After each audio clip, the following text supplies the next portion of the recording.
રાજકોટ જાય રાજકોટ? હા હા બેસી જાઓ.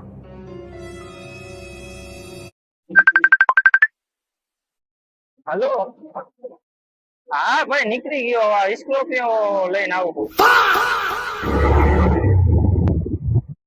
હા જો ને ભાઈ, સ્કોર્પિયોમાં પેટ્રોલ નખાવા ગયો તો એટલે સમજો. ના આ 5 મિનિટમાં પહોંચ્યો ભાઈ. રાજકોટ જતા શું પહોંચતા શું વાર લાગી યાર. શંકરા તો તપી ગયો. ના ના ના ના ભાઈ, ઘડીક ખમો ના પહોંચતો નથી. ભાડાના પૈસા તો હે ને ભાઈ તારા? ભાડાના પૈસા તો નથી ભાઈ. कौन है ये लोग कहाँ से એટલું आते તો हैं ભાઈ, એટલું તો. ગીતામાં ભાડાના નથી ને સ્કોર્પિયો ની વાતો કરે. ચતર. मतलब वो अलग ही लेवल का बंदा था